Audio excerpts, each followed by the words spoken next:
How fun was it going into the locker room after this one? I mean, it was so fun. I think this was the best one yet, obviously. To just come in with a W anytime is huge. And we know this is like just the beginning of a little run we got to go on to do what we want to do, but we were so excited and we're going to celebrate this one today. You know what happened on the punt play where you picked up the fumble? You just talked about that a little bit. Yeah, so I just free release. Nobody stepped up to block me on that punt, and then obviously they were losing, so he was trying to make a play, which anyone would do, and he muffed it, and we were all down there. Anyone would have got it, but I just happened to be right there. In a game like this, when the offense really didn't do much after the first 7 game, and there's that much pressure put on the defense, does that kind of give you a little extra edge? I mean, we love it. We say that all the time. Great defenses love that kind of pressure. They want to be the ones to step up and make the plays, and that's what we did today. And Coach Moore keeps telling us like it's time for us to have a breakthrough as defense and reach our full potential. I think today we kind of got close to that. The performance of Price Eads and Eric Watts, it seemed like they were in the backfield all day for you. Yeah, our game plan going into it was the D-line got to just get after them. They were struggling up front. They had some injuries, that type of thing. So we knew they were going to have a day, and Price and Eric, they worked so hard. So for them to go out there and do what they do, we kind of expected it, and it was really huge. And I'm proud of them. Can you also just describe the impact that Durante Jones had, because he had he had an interception? Just describe his impact on the defense as well. Yeah, Durante, he brings the energy. He's a huge leader for the defense, huge leader for the team. So he brings all the energy, and then, I kind of messed up a play. They got that big play, but Durante kind of covered me and got that interception in the end zone, so I appreciate him for that. And it was just huge. Sorry. This win's obviously going to surprise a lot of people outside the program, but probably not so much you guys. Can you kind of appreciate that? Yeah, we're not shocked at all, to be honest. We tell each other, nobody's going to believe in us except the guys inside these walls right here. So every time we step on the field, we have the utmost confidence, and we believe in each other. We believe in Coach Moore and the coaches that we have, and it's just really exciting. And hopefully this kind of show a few people what we can do. This is one of your career? Yeah, I would say so. First in many, though. Jackson. Once you got through Michigan and NC State, it seems like this defense is better and better. Do you feel that way? Did you feel like you were bound to almost break the record? Yeah, after NC State, Coach Moore told us, even though we didn't play too well, he saw some good things from us, and he saw some things that were positive, and we just kind of, each week, we kind of keep trying to build on it and build on it and build on it, and by the end of the season, we just want to be rolling, and that's kind of what we want to do as a defense. You've had some personal success here in your first few years. You could have left. Why did you stick around, and does this make it worth it a day like today?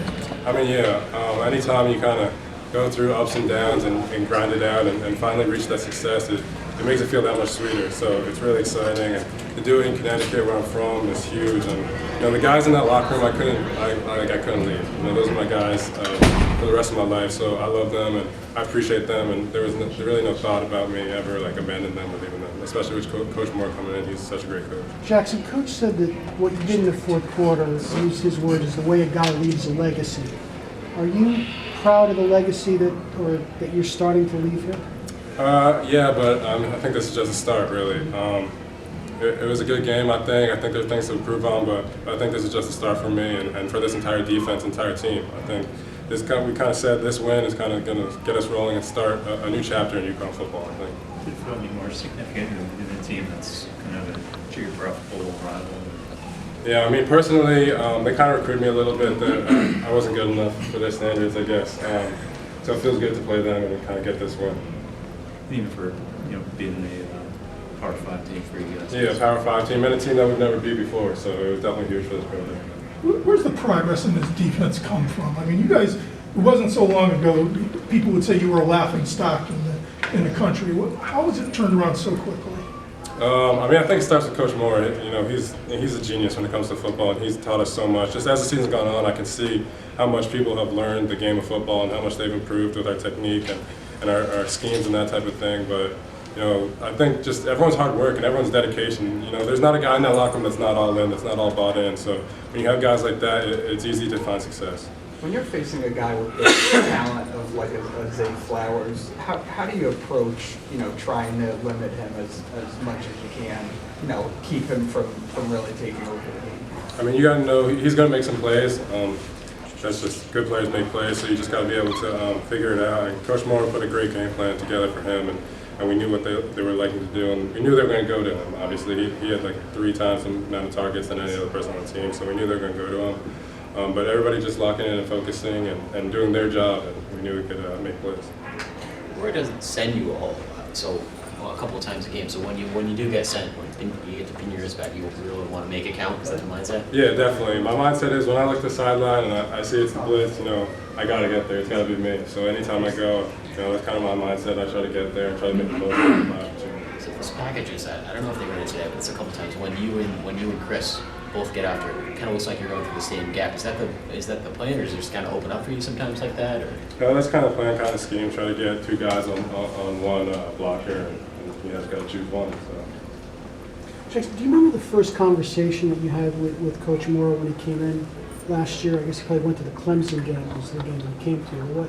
Remember your first conversation with him and what he said to you? Yeah, I remember coming off the sideline after the Clemson game. He kind of just said, we're going to figure this out. We're going to turn this around. So he obviously saw something in us there, even when we were struggling, that he knew he had something here and he could turn it around. And, he's done a phenomenal job. I don't think you could do any better. And he's such a great coach, and I appreciate him for everything he's done. How much of it in the second half did you kind of think back to Ball State, or did you at all without it happening? Yeah, definitely. When we came into the locker room, we said, Ewart said, remember what happened last week? We don't want to feel that again, and we just want to come out and keep rolling and keep our foot down on the pedal. And that's what we did as defense, and it was really good to see. I know your job is to keep your head down and focus on, what you can control on the field, but do you sense the excitement from the fan base, the people in the stands? It really seemed like, the sort of the old Rentschler days where, it was a pretty packed crowd and it was pretty loud. Yeah, I love when the crowd gets loud. I try to play into the crowd. And today was the best crowd I've played in front of here, in front of Rentschler. So it was really great. I appreciate all the fans, supporting us and coming back and really believing in us and having hope in us and Coach Moore. So we appreciate it, and we hope to keep it going. We got 2 more home games in a row, so we'll see you there. Actually, just your thumb. Can you tell us a little bit about what's going on there and how that kind of affected you? It don't affect my game too much. I don't really think about it during the game. I got it wrapped up and casted up and stuff. But yeah, I had broken it a while back, got surgery, it didn't really work.